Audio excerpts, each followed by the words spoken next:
en este momento delante del Señor para que ponga sus palabras en mi boca, para que abra también los oídos, el corazón de todos ustedes, hermanos, y que esta palabra sea de bendición para nuestras vidas, para nuestros ministerios, para nuestras familias, para todas aquellas cosas en las que estamos involucrados. Que el Espíritu Santo haga con poder en el nombre de Jesús. Amén. Ok, aquí tenemos dos pasajes que ustedes conocen bastante porque hasta hay cantos, himnos con la letra de algunos de estos pasajes. Primera de Pedro 2:5 dice: vosotros también, como piedras vivas, sed edificados como casa espiritual y sacerdocio santo, para ofrecer sacrificios espirituales aceptables a Dios por medio de Jesucristo. Y Primera de Pedro 2:9 dice: mas vosotros sois linaje escogido, real sacerdocio, nación santa, pueblo adquirido por Dios, para que anunciéis las virtudes de aquel que nos llamó de las tinieblas a su luz admirable. Aquí vemos cómo el Señor nos habla de que nosotros tenemos un sacerdocio, un llamado para ser sacerdotes, para ser reyes, para ser una nación santa. Pero en el Antiguo Testamento también el Señor habla de que su pueblo es un pueblo de reyes, de sacerdotes, una nación santa. Entonces, para poder entender mejor qué es lo que el Señor nos está llamando a hacer, para poder ver con más claridad, lo que vamos a hacer es ver qué era exactamente el sacerdocio en el Antiguo Testamento, para que a la luz de este Antiguo Testamento podamos discernir mejor qué es, cómo vamos a aplicar este llamado a nuestra vida hoy, los cristianos. Porque es muy interesante cómo la palabra de Dios tiene una unidad tan increíblemente maravillosa que desde Génesis hasta Apocalipsis tenemos un mensaje único que es la obra y la persona de nuestro Señor Jesucristo. Vemos que a pesar de que ha sido escrito durante miles de años por 40 autores diferentes en diferentes circunstancias, y sin embargo hay una unidad en ese mensaje y podemos hilar todas las historias y siempre vamos a obtener un mensaje importante que es nuestro Señor Jesucristo en la historia de la humanidad, en la historia de la iglesia y en la historia de cada uno de nosotros. Ok. Éxodo 28:1. No, perdón. Me voy a ir primero, sí, a 19:6. De paso ahí lo tenemos. Dice: y vosotros me seréis un reino de sacerdotes y gente santa. Vemos cómo Dios asigna a Aarón, a sus hijos y a los descendientes de Aarón el cargo de sacerdotes. Dice: harás llegar delante de ti a Aarón, tu hermano, y a sus hijos consigo, de entre los hijos de Israel, para que sean mis sacerdotes. Entonces, pasa. Ok, aquí hablamos de este detalle importante que es lo que nos ilustra cómo vamos a unir un mensaje y otro en el Antiguo y en el Nuevo Testamento. Y en el Antiguo Testamento Dios nos muestra 5 requisitos que Él pedía para que una persona, un hebreo, un judío, como le llamemos, un hijo de Israel, fuera sacerdote. No era cualquier persona. Vamos a ver quién era llamado a ser sacerdote. Dice Éxodo 28:1: harás llegar delante de ti a Aarón tu hermano y a sus hijos consigo de entre los hijos de Israel, para que sean mis sacerdotes. O sea, vemos aquí que había que nacer en la familia correcta. Tenía que ser un hijo de Aarón, un descendiente de Aarón. No podía ser cualquiera que dijera que tengo vocación, me gustaría hacer y eso es a lo que yo me quiero dedicar. No, había que nacer ya escogido, llamado dentro de esa familia. Y vemos también que en el Nuevo Testamento, en Juan 1:12, dice: mas a todos los que le recibieron, a los que creen en su nombre, les dio potestad de ser hechos hijos de Dios. Quiere decir que todos nosotros, desde el momento en que recibimos a Jesús en el corazón, desde que somos cristianos, ya estamos dentro de esta categoría, dentro de este llamado, escogidos, porque somos de la familia correcta para ser sacerdotes, somos de la familia de Dios. Ok. También en una Juan 3:1 dice: mirad cuál amor nos ha dado el Padre para que seamos llamados hijos de Dios. Así es que es muy importante que nosotros veamos que para ser llamados hijos de Dios, para ser llamados sacerdotes de Dios, no es cuestión de haber nacido dentro de una iglesia o que somos hijos de pastores o de cristianos o porque somos muy pura vida y tenemos muchos méritos o cualidades y que por eso podemos ser sacerdotes. No es así. El llamado es por la voluntad de Dios, por su gracia. Como todas las cosas que el Señor nos da, todas las cosas que provienen de Él son por gracia, por el amor tan grande con que Él nos ha amado. El segundo paso es ser lavados. Una vez que hemos nacido en la familia correcta, entonces somos lavados. En el mismo instante en que nosotros entramos dentro de esa familia, que es una cuestión así, de un momento, yo abro mi corazón a Jesucristo y Él entra a mi corazón. Dice Éxodo 29:4: y llevarás a Aarón y a sus hijos a la puerta del tabernáculo de reunión y los lavarás con agua.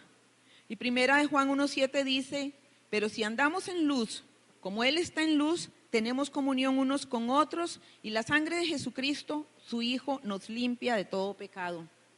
Apocalipsis 1:5 también dice: al que nos amó y nos lavó de nuestros pecados con su sangre. Podemos ver ahí la relación Antiguo y Nuevo Testamento, cómo lo que ocurría en el Antiguo Testamento es el lavado, que era un lavado de la cabeza a los pies, era un lavado completo, total. No era solo las manos, los pies o con un pañito, no, era lavados completos. Y así igualmente, cuando venimos a nuestro Señor Jesucristo, somos completamente lavados.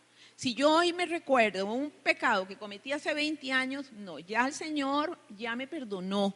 El Señor me lavó, me hizo nueva. Ya aquella persona que vivía antes, ya prácticamente que no existe, ya se murió.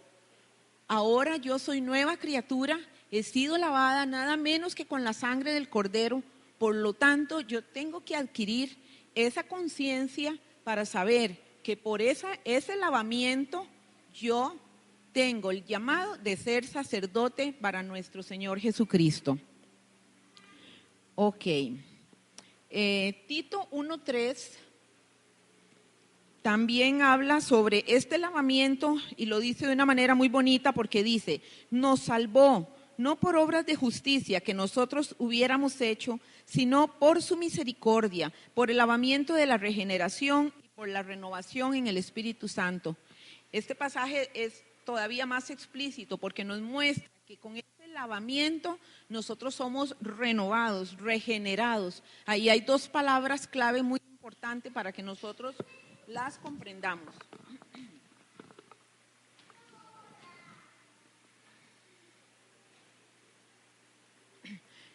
También algo importante aquí en el lavamiento, de que este lavamiento es completo, es total, es que es un lavamiento que ocurre una vez cuando nosotros venimos a Jesús, pero luego, el día a día, en el Antiguo Testamento se hablaba de que los sacerdotes, cada vez que se presentaban ante el altar, ellos tenían que lavar sus manos y sus pies, pero ahí especifica que nada más es manos y pies. No es el lavamiento total. Y nosotros también, porque hay un ensuciarse día a día. Vivimos en un mundo caído, contaminado, y nosotros todavía estamos viviendo aquí en medio de toda esta corrupción y nos contaminamos también. Por eso es que día a día, no cada 8 días, ni como hacen en algunas religiones en donde la persona se confiesa o se pone a cuentas con Dios cada tanto, ¿verdad? No, nosotros día a día, nos lavamos las manos y los pies, que examinamos nuestro corazón para estar siempre, en todo momento, a cuentas con el Señor. Y la palabra dice que si nosotros decimos que no tenemos pecado, somos mentirosos, ya con solo eso estamos pecando, porque todos somos pecadores. Entonces, estamos llamados a estar lavando nuestras manos y nuestros pies por la contaminación del mundo, ¿verdad? El tercer paso es vestidos. Tenemos que estar vestidos. Éxodo 29, del 5 al 6 dice: y tomarás las vestiduras y vestirás a Aarón la túnica, el manto del efod y el pectoral, y le ceñirás con el cinto del efod y pondrás la mitra sobre su cabeza y sobre la mitra pondrás la diadema santa.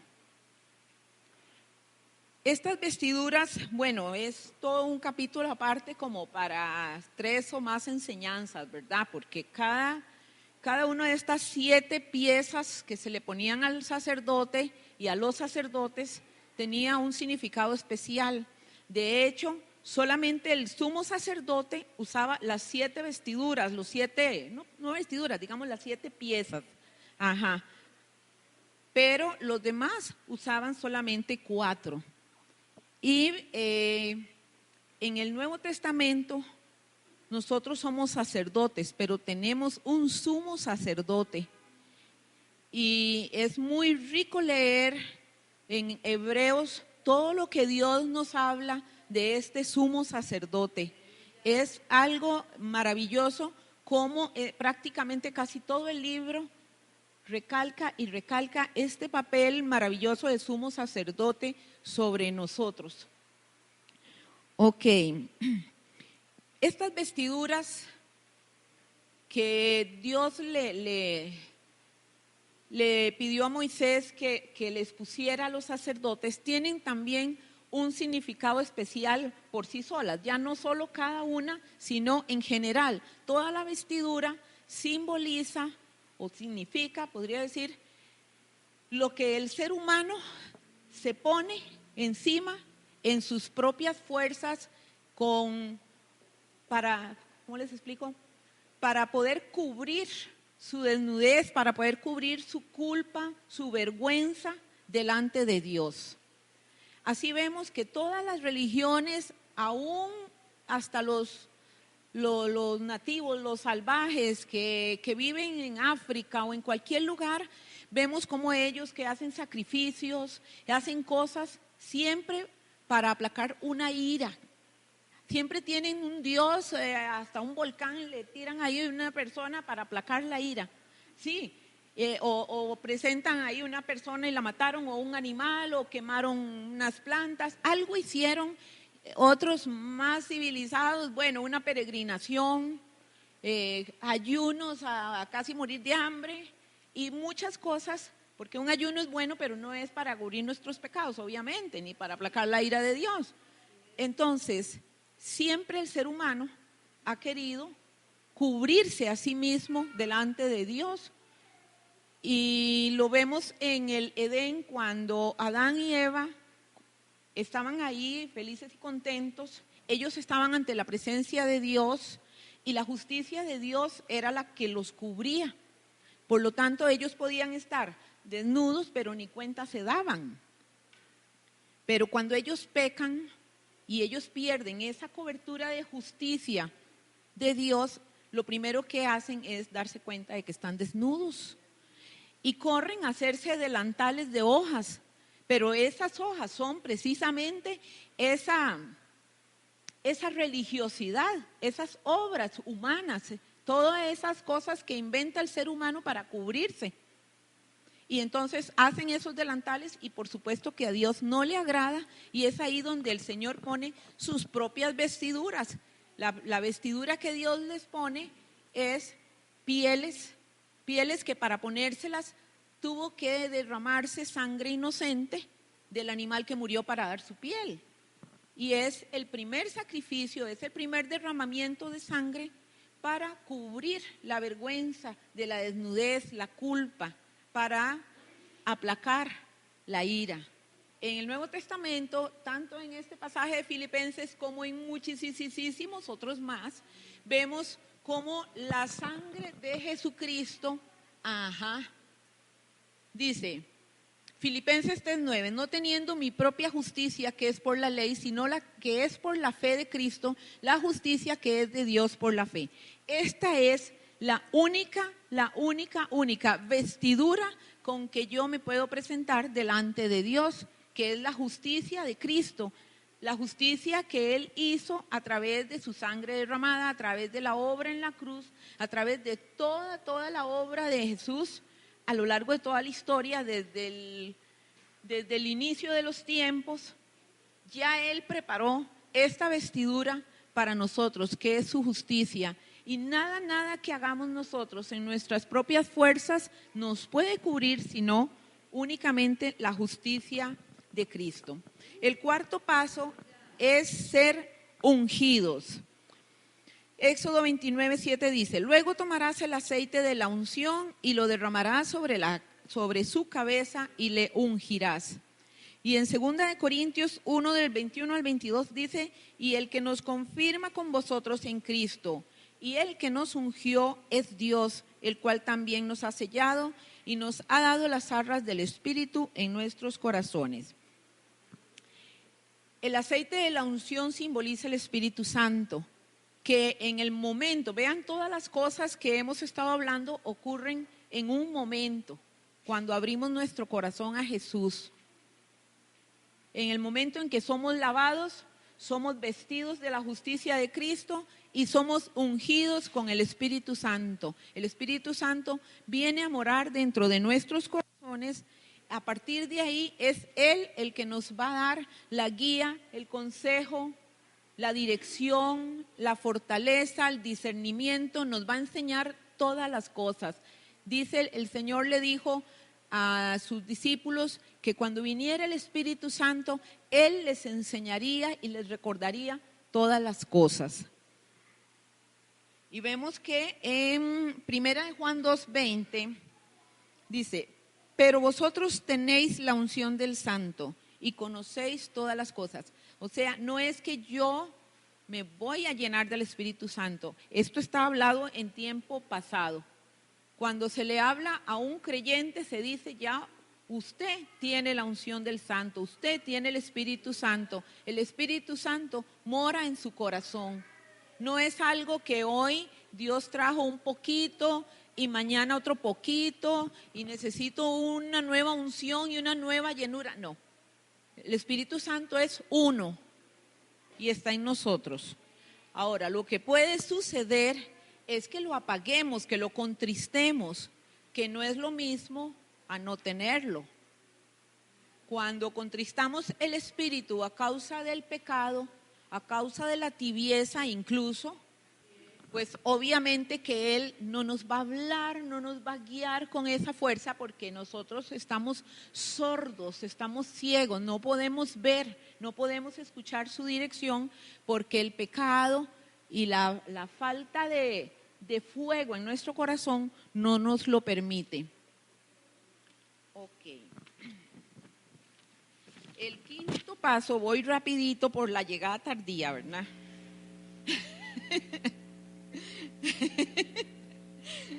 Qué torta. Es permanecer en la presencia de Dios. Vimos que todos los pasos anteriores se dieron así, ¿verdad? Tanto allá en aquellos tiempos ante el tabernáculo, cuando los sacerdotes eran ordenados, eran lavados, vestidos, ungidos, todo en una vez. Nosotros recibimos a Jesús y somos lavados y somos vestidos y somos llenos del Espíritu, pero aquí viene algo que ya va para largo.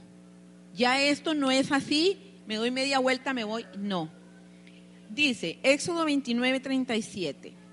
Por 7 días harás expiación por el altar y lo santificarás y será un altar santísimo. Levítico 8:33 dice, está un poquito más claro esto en Levítico, por eso lo puse a pesar de que me salgo un poco de ese pasaje de Éxodo. De la puerta del tabernáculo de reunión no saldréis en 7 días hasta el día que se cumplan los días de vuestras consagraciones, porque por 7 días seréis consagrados. Quiere decir que ellos, una vez ordenados, se tenían que quedar ahí, no se tenían que ir. En el caso de nosotros, cuando nosotros somos ordenados, que es en ese momento de nuestra regeneración, nosotros estamos llamados a permanecer. No vamos a dar media vuelta para regresar a la vida como la llevábamos antes, sino que permanecemos. Pero esto es algo que vamos a hacer siempre. Dice Hebreos 10:19. Así que, hermanos, teniendo libertad para entrar en el lugar santísimo por la sangre de Jesucristo, por el camino nuevo y vivo que Él nos abrió a través del velo, esto es, de su carne, y teniendo un gran sacerdote sobre la casa de Dios, acerquémonos con corazón sincero, en plena certidumbre de fe, purificados los corazones de mala conciencia y lavados los cuerpos con agua pura. O sea, nosotros tenemos que permanecer en la presencia del Señor siempre. Y no es solo cuando oramos, cuando nos arrodillamos al pie de la cama y Señor, dame y dame y dame, no. Es una presencia cuando voy en el bus, cuando voy por la calle, cuando estoy trabajando, cuando estoy haciendo compras. En todo momento, no existe un solo momento en el que yo me pueda salir de esa presencia, porque estoy consagrada al Señor. Y mi llamado es estar delante de Él, porque es delante de Él que yo puedo ser sacerdote en su casa. Yo no puedo hacer nada si yo me salgo de esa presencia, de esa luz que me envuelve. Por lo tanto, es muy importante que yo no me aparte, que no descuide esto y que tenga esa seguridad de que yo tengo entrada libre. Así como tengo entrada libre a mi casa, que nada más agarro la llave, prum, prum, y entro, porque es mi casa, yo tengo que tener conciencia de que la presencia de Dios es mi casa, Él es mi Padre, y yo puedo entrar confiadamente, sin ningún temor, y ponerme ahí en su presencia y permanecer siempre, sin moverme de ahí, no importan las circunstancias. Al margen de las circunstancias, yo puedo permanecer en su presencia. Y es muy importante saber que no podemos ejercer nuestro sacerdocio si no permanecemos en su presencia. Si tratamos de hacerlo, es un error. Lo vamos a hacer muy mal y le vamos a hacer un daño a nuestra vida, a la iglesia, a nuestra familia. Todo lo que hagamos va a ser destructivo en realidad, porque lo vamos a estar haciendo en nuestra carne, en nuestras fuerzas, con nuestra inteligencia, en nuestra propia sabiduría, y no va a funcionar para nada. Entonces, una vez que tenemos este llamado, que nacimos como hijos de Dios, el primer paso, recuerdan que son 5, ¿ah? Tenemos el llamado porque somos hijos. Hemos sido lavados, hemos sido vestidos, hemos sido ungidos y permanecemos. Ahí, con esos 5 requisitos, podemos todos los días del mundo, desde que abrimos nuestros ojos hasta el día siguiente, un segundo antes, ejercer nuestro sacerdocio cristiano, seguros de que lo estamos haciendo bajo la dirección del mismo Rey de Reyes y Señor de Señores. Y entonces, leyéndolo así, bien rapidito nada más, lo que nosotros vamos a hacer en este sacerdocio. Hay que adelantar un poquitito ahí. Cuidar el templo. El templo somos nosotros mismos, pero también somos la congregación, ¿verdad? No es el edificio, pero sí la congregación de todos los creyentes, somos templo del Espíritu y sobre todo vamos a cuidarnos de no contaminarnos. Mantener el fuego encendido, que no se apague el fuego. No podemos estar tibios. El fuego es lo que mantiene el Espíritu en todo momento radiante a través de nosotros para que el mundo también pueda recibir ese fuego. Lavarse todos los días, que es lo que hablé hace un ratito, de estar constantemente a cuentas. Quemar incienso, no fuego extraño. Ustedes recuerdan la historia de los hijos de Aarón, ¿verdad? Que quemaron fuego extraño y fueron así muertos en el momento, ¿verdad? Y la interpretación en el Nuevo Testamento de fuego extraño son las oraciones cuando nosotros estamos viviendo en pecado. Y vemos cómo en Primera de Pedro, ¿dónde está?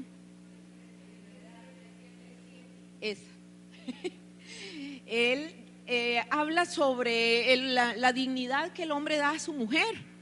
Y este es solamente un ejemplo, pero en realidad es lógico que no es solamente lo que el hombre hace con su mujer, sino lo que en todas partes hace, y las mujeres y los niños y los jóvenes y todo. Cuando estamos en pecado, nuestras oraciones tienen techo, ¿verdad? Y no pasa del cielo raso. A donde llegue el sonido de nuestra voz, tal vez ahí lleguen las oraciones, para que lleguen y suban como incienso verdaderamente, con olor grato al Señor. Nosotros tenemos que estar santificados por la justicia de nuestro Señor Jesucristo, lavados con su sangre.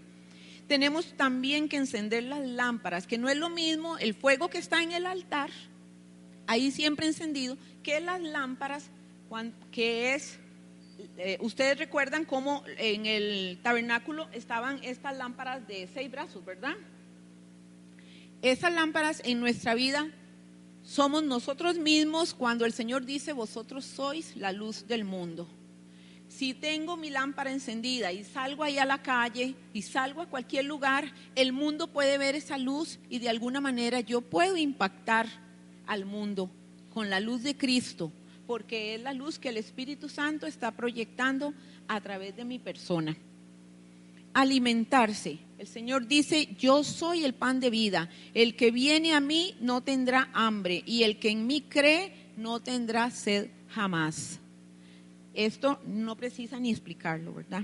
Y por supuesto, ofrecer sacrificios.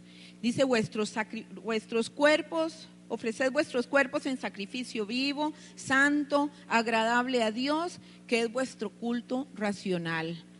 También pienso, cuando hablamos de ofrecer sacrificios, en los sacrificios de alabanza. Cuando nosotros alabamos y adoramos al Señor, estamos ofreciendo un sacrificio de olor grato a Él. Y si nosotros ejercemos este sacerdocio en nuestras familias, en nuestros hogares, yo creo que difícilmente Satanás y sus demonios quieran acercarse, porque el olor que es grato al Señor no le es grato al enemigo.